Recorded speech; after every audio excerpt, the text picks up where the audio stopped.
Tappei has just released Arc 7 Chapter 55B, and this video will be a summary of the chapter.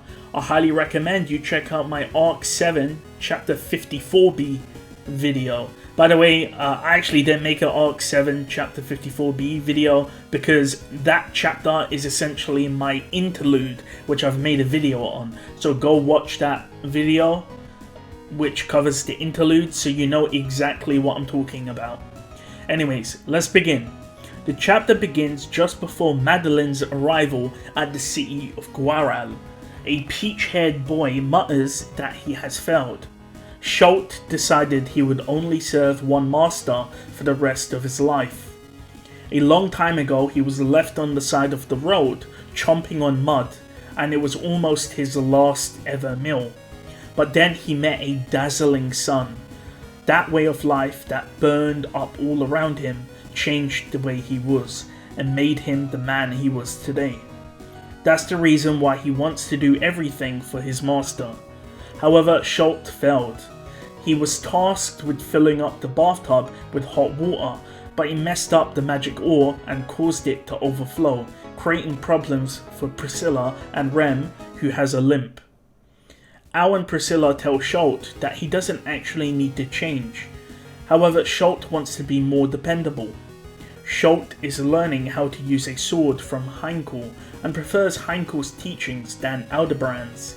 However, it's not something he would directly tell Al. Schult wonders if Rem is helping Priscilla bathe. With that, Schult's mind wanders to Yay Tenzin, a previous maid who worked for Priscilla, and Schult wonders how she is doing. Yay disappeared one day due to a death in the family. Apparently Al was the person to see her off. Schult wonders if Rem will take Yay's position as deputy now that Yay has left. As Schult walks, he bumps into Utakata and a cheery young man, Flop. Utakata and Flop are some of the few people Schult has met. And Flop is a merchant, and Utakata is a warrior of the Shudrakian tribe, so Schult respects him now that they both have their own place in the world, and this is something that Schult lacks. Schult likes Flop's demeanour as he brightens up the place around him. The three of them move to the side of the road and sit down as they talk. Flop and Utakata are listening to Schult's problem, the fact that he's inadequate, and he asks how Utakata and Flop found their place in the world. Utakata says that she is who she is because she was born. Utakata then states her mother killed herself with a knife. Flop apologizes to Utakata, but she says that it's fine, and Flop mentions that Utakata's mother must be happy for her. However, Utakata says that her mother is dead, so she wouldn't be happy. Either way, Flop pets Utakata's head.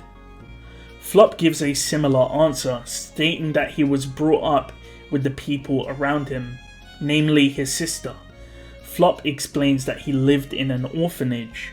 They weren't paid for work, and they would often be beaten for mistakes, and there was very little food to eat. Hearing about such a terrible place, Utakata says they should firebomb the place, and Schult agrees. But Flop laughs it off. Flop explains that he owes his thanks to his family, and Schult states that he owes his thanks to Priscilla. Flop talks about Medium to Schult, saying how that Medium is taller than him and more powerful than him. He explains that when he was beaten up, when they were younger, Medium would be the person that would take care of him. And Flop explains that he would cover for Medium, and so he would take the beatings. And the reason for that was because the one time Flop didn't cover for Medium, when Medium was hit, it actually broke her heart. Hearing this, Schult wondered why Medium never gave up on trying to become strong, and states that he looks up to Medium. Flop says Medium will be happy to be Schult's role model. Utakata says she will practice the bow with Schult, and Schult agrees because if he learns the bow and the sword, he'll be 2 times as strong. Schult wants to know why Utakata wants to learn how to use a bow, and Utakata says that she wants to kill the traveller that her mother spoke about.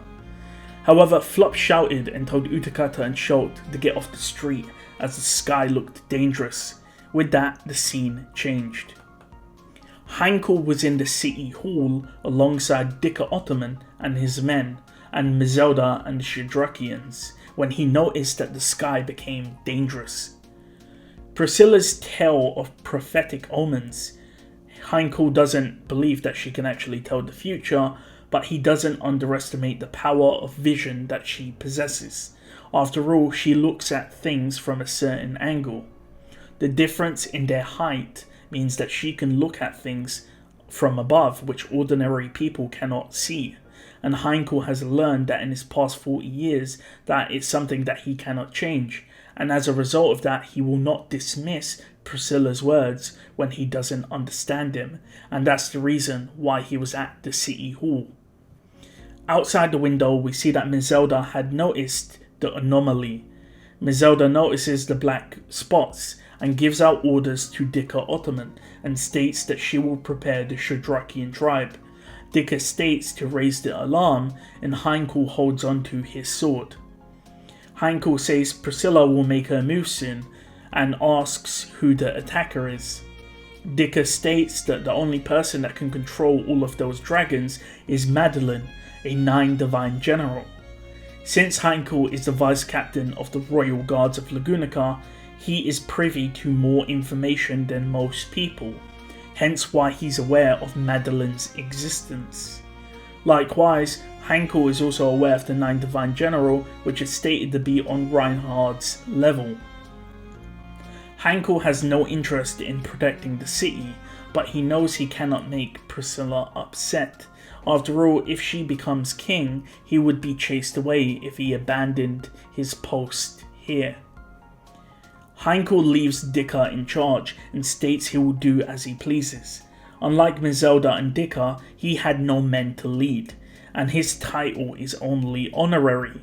No one actually listens to Heinkel's orders, so there's only one thing he can do. Heinkel jumps out of the building and runs across the rooftops. Heinkel made his way to the west rampart, which was where the dragons were coming from, and Heinkel boiled with rage. As a dragon swooped down at him to bite him into pieces, he dodged and cleaved off its neck. The scene changes and we see Flop peering out of an alleyway. The ground shakes and Schult shouts out. We see that the dragons are dropping rocks from above. It's a primitive attack, but the rocks can demolish buildings and crush people easily. Flop turns and sees another citizen get picked up by a dragon. It seems like the dragon's attack force has 2 branches, one which attacks the people of the city and the other one which drops rocks on people.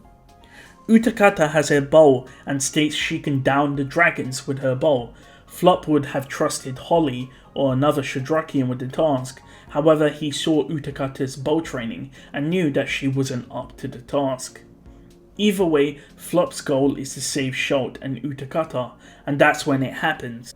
A flying dragon drops near them, screaming, and a red-haired man pierces its skin, killing it. We see that this is Heinkel. Schult makes sure Heinkel is okay, and they group up. Flop knew Heinkel was one of Priscilla's followers, but he was way more skilled than he looks. The amount of blood he's drenched in shows that he killed multiple dragons. Heinkel and Schult talk about going to Priscilla, however Flop says that the safest thing to do is to get into a basement with spices. After all, dragon noses are sensitive to smell, so pungent spices can throw them off. However, Flop knows that putting Heinkel with them would be bad. Heinkel is needed to fight and defend the city of Guaral. If Heinkel was to escort them, it can be bad. Therefore, Flop says he and the children will go find the basement whilst Heinkel goes off solo. However, Heinkel disagrees. After all, protecting Schult and therefore protecting Priscilla's mood is more important than protecting the city. Heinkel stares at Flop, saying that he has something he needs to get from Priscilla, so he doesn't care how many people die in order for him to get it. Heinkel tells Flop to know his limits and to not reach outside of that. Heinkel says he'll take Schult to Priscilla, and says that Flop and Utakata are on their own and he will not protect them. However, as Heinkel walks away with Schult, a voice rings out asking if he's the one killing the dragons. A small figure appeared in front of Heinkel and Schult. A girl with a blemish-free white skin and golden eyes. She states that they will pay for spilling the blood of the dragons with their own. And with that, the chapter ends. So, again, we have another chapter following Rem and the rest of them in Guaral with Madeline's attack. Again, if you have no clue what's going on, go watch my interlude video. But it's pretty tame. By the way, this is what I'm talking about. Heinkel is a lot stronger than you think he is. Like, he's portrayed as this super weak guy, but he's actually really strong. And it's obvious he wants to make Priscilla king so he could help Luana, his wife. So, like I said, Heinkel's a good character, trust me. Read his side stories. He's really not bad, as most people think he is. But yeah, that's pretty much it. Madeline showed up. Let's see what happens. It'll be funny if Heinkel, like, beats her up. Because, like I said, like, Heinkel in this chapter states that the 9 divine generals are, like, super strong. But even Julius was able to beat Balleroy in EX Novel 4. So I'm hoping Heinkel can beat up Madeline. That would be really funny if he can. But let's see what happens. Thank you for watching.